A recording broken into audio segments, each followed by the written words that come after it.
Voilà, je veux voir ici le compte 28 qui est immobilisation financière. Immobilisation financière.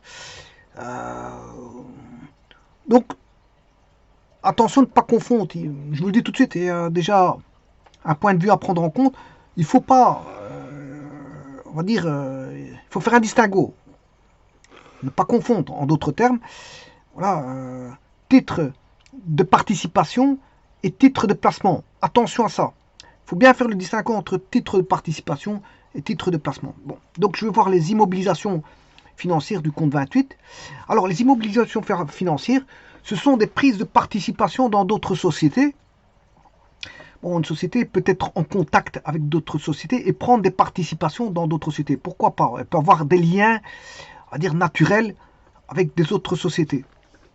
Alors, des sociétés, généralement, qui sont, pourquoi pas, complémentaires à la société. Comme ça, bon, si elle a besoin de fourniture de certaines choses que l'entreprise fabrique, ben, elle va prendre des participations pour avoir des contrats de fourniture. Bon, ça va l'aider. Voilà, ça, c'est un avantage pour la société. Alors, qui auront pour but de contrôler, moi j'aime pas trop ce mot-là, c'est vrai que bon, quand on a des participations, on prend une certaine forme de pouvoir, et qui dit pouvoir de décision et donc de contrôle, et donc contrôler certaines choses. Maintenant, attention que, il y a, ici j'ai mis le terme bienveillance, mais attention que certaines font des manigances. Encore une fois, dans ce qui est voilà, la finance, enfin les participants, dans tout ce qui est boursier, financier, etc., il y a deux points de vue. Il y a la bienveillance, voilà, on veut rapporter, voilà, on joue le jeu de gagner. Je veux dire, parfois on perd, bien sûr, dans la bourse, on n'est pas toujours gagnant, mais voilà, on essaie de gagner sans trop, je veux dire, manigancer. Bon, enfin, certains maintenant, il y a des jeux de manigance qui se font au niveau de la bourse, qui font qu'on a un jeu de malhonnêteté. Bon, bien sûr, quand je parle de commerce, moi je parle du côté honnête du commerce, parce qu'il existe le côté honnête du commerce et le côté malhonnête. Bon, je ne vais pas commencer à répertorier tout ce qui est mafia et tout ce qui est jeu, voilà, jeu de malhonnêteté, je veux dire, fait par des organisations qui font que, bon, ils vendent déjà des produits interdits. Voilà, interdits. Voilà, ça c'est une chose. En plus de ça, bon, ils génèrent des flux de capitaux par rapport à des marchés illicites. Voilà, des marchés illicites. Euh, alors bon, ce qui veut dire par là que bon, le commerce, ou je veux dire la bourse, ou peu importe là où il y a de l'argent, mais l'argent c'est, voilà, ce qui attire le plus les gens. Hein. Voilà, l'argent, la plupart du temps, les gens ont besoin d'argent pour, voilà, subvenir à leurs besoins. Et tout dépend, c'est quoi leurs besoins. Il y a des gens, ils ont des besoins plus grands que d'autres. Donc, on va leur, voilà, on va leur accorder ces désirs, pourquoi pas, pour autant que, je veux dire, ils rapportent de l'argent honnêtement. Maintenant, s'ils le font malhonnêtement, qu'est-ce qui se passe? Il y a le jeu de la justice qui peut rentrer en jeu si le gars se fait attraper. Donc il y a des mafias qui font toutes sortes de commerces, et des commerces de tout et n'importe quoi. Et voilà, et donc s'il n'y a pas un contrôle de l'État, mais c'est un autre État, un autre État qui est parallèle, qui peut lui prendre sa place. Donc un État doit toujours contrôler, je veux dire, les richesses, voilà, de ce qui l'entoure, parce que si un État mafieux vient prendre place contre un État démocratique, ce qui peut se passer, c'est que l'État démocratique peut perdre, voilà, euh, peut perdre du pouvoir et être influencé par des autres pouvoirs dits parallèles, qui sont des pouvoirs mafieux. Donc c'est pour ça que ici je parle de bienveillance, parce qu'il y a aussi, on peut racheter des parts d'une société et la faire tomber. Bon, elle nous dérangeait, bon, on prend des parts et puis on la fait tomber. Bon, il y a des jeux de manigance comme ça. Bon, c'est pour ça qu'ici, je parle dans le point de vue de bienveillance. C'est-à-dire que l'entreprise va prendre des participations, non pas pour faire tomber ou pour voilà, détruire des pièces qui lui sont, voilà, euh, qui lui sont dérangeantes. Je parle dans le sens où elle va se mettre en accord avec d'autres entreprises où on y a voilà, une bienveillance, une honnêteté, voilà, une marche commune. C'est-à-dire, il y a prise de participation, pouvoir avoir un certain jeu de pouvoir. Bon, maintenant, contrôler, je ne sais pas si c'est le bon mot, parce que bon, contrôler, je n'aime pas trop ce mot-là. Contrôler, c'est un petit peu dictatorial, voilà. Contrôler, voilà, j'aime pas ce mot-là. Mais en tout cas, on pourrait trouver un autre terme à ce mot contrôler. C'est plutôt prendre, voilà, le bon mot, c'est une participation, on participe. Voilà, c'est le bon mot. Voilà, bon. Contrôler, je n'aime pas trop. Ça veut dire on prend voilà, du pouvoir et après bon, on commence à manigancer. Souvent, on- on- c'est vrai que manigancer, ça veut dire quoi? Encore là, il faut définir les choses parce que si la société, bon, prend des prises de participation et qu'elle va défendre ses intérêts en se liant à une autre entreprise, bien sûr en rentrant dans le jeu de l'entreprise, ben, elle le fait pour ses intérêts. Voilà, voilà. Donc manigance, c'est un bon mot, c'est un mot aussi passe-partout, mais en fait, quelqu'un qui joue de ses intérêts, est-ce que c'est la manigance? Pour certains, oui, pour d'autres, non. On va dire ça comme ça. Alors, le compte 28, qui est immobilisation financière, ben, il comprend quoi? Des participations, des créances et des cautionnements. Donc, il y a déjà là un distinguo. Participation, créances et des cautionnements. Donc, il faut bien voir ça. Hein. Participation, créances et donc, vous devez retenir participation, créances et cautionnement. Voilà, ça c'est les trois mots, les maîtres mots du compte 28. Alors, les participations, d'abord, qu'est-ce que c'est?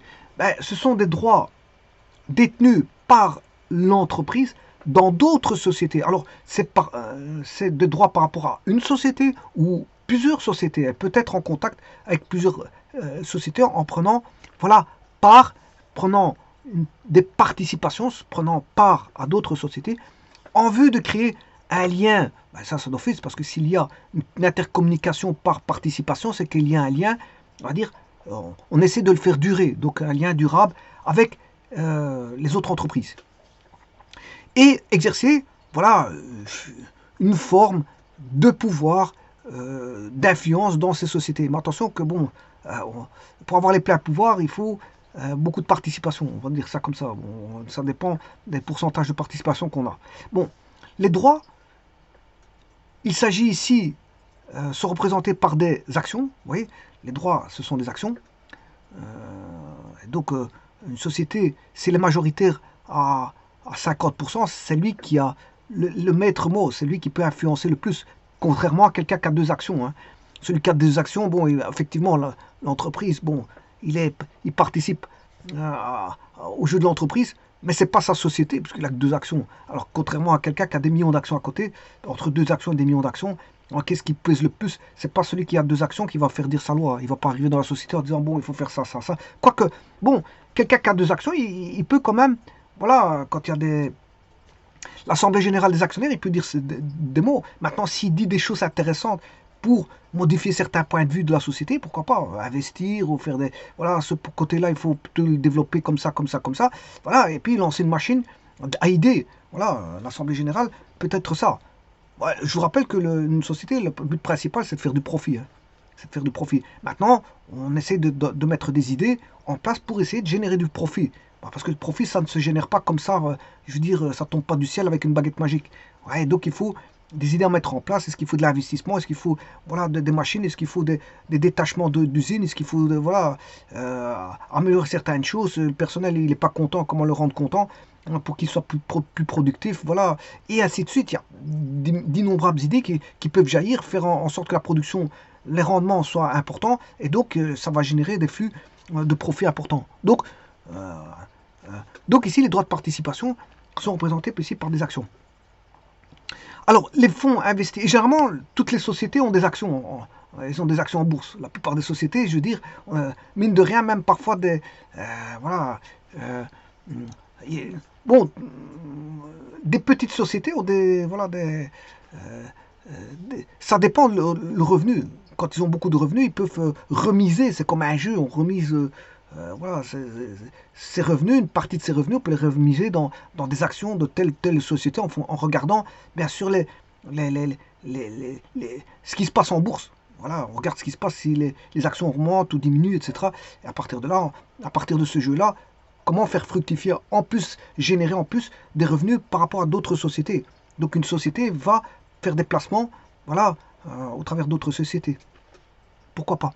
Et donc régénérer des revenus complémentaires. Parce qu'il y a les revenus de la société proprement dite, mais elle peut avoir des revenus voilà, d'actions boursières. Voilà. Les fonds investis sous forme de participation sont immobilisés afin d'en tirer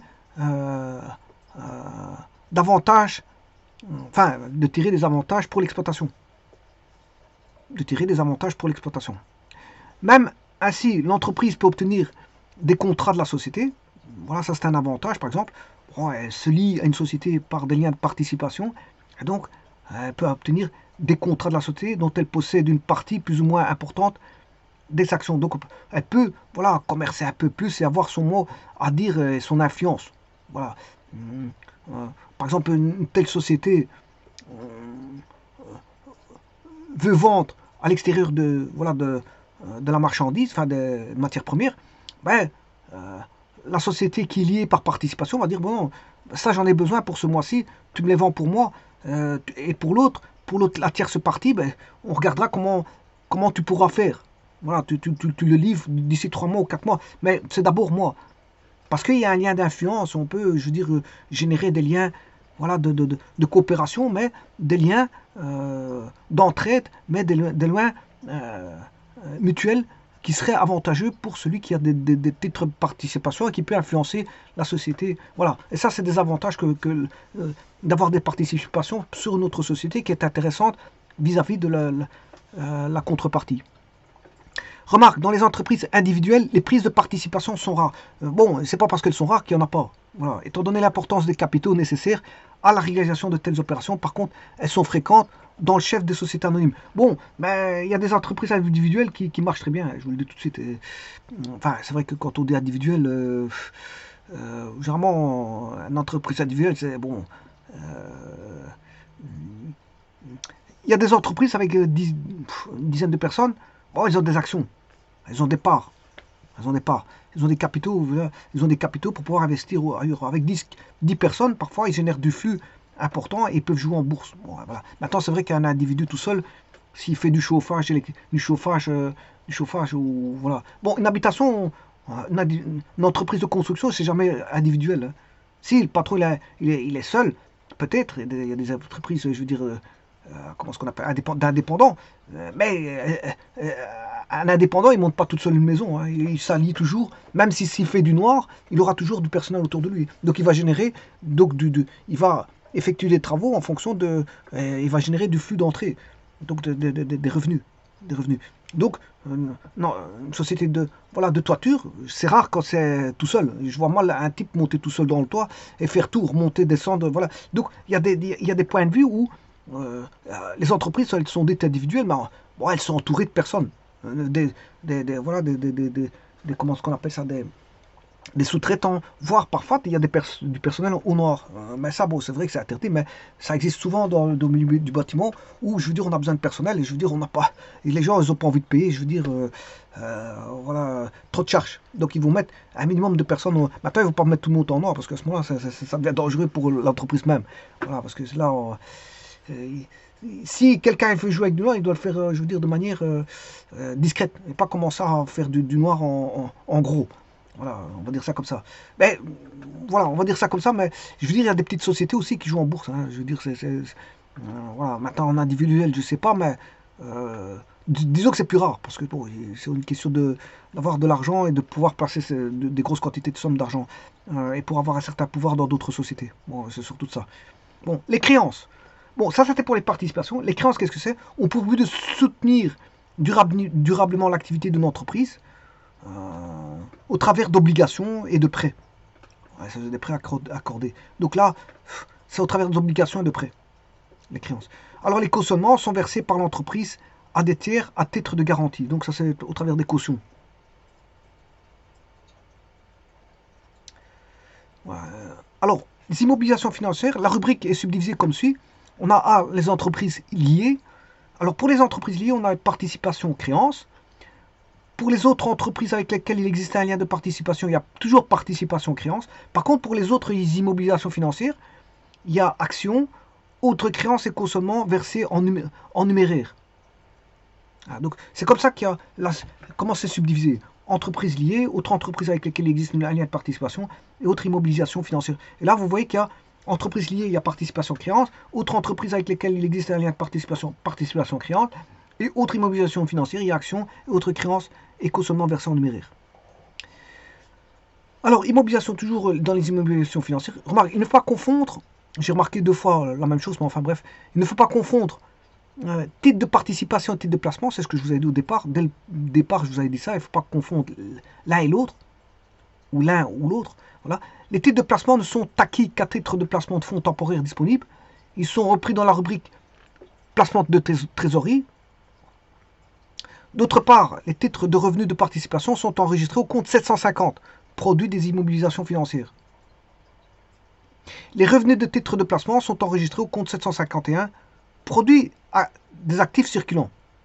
Bon, vous voyez que c'est déjà, ils ne se placent pas toujours tous les deux dans le même.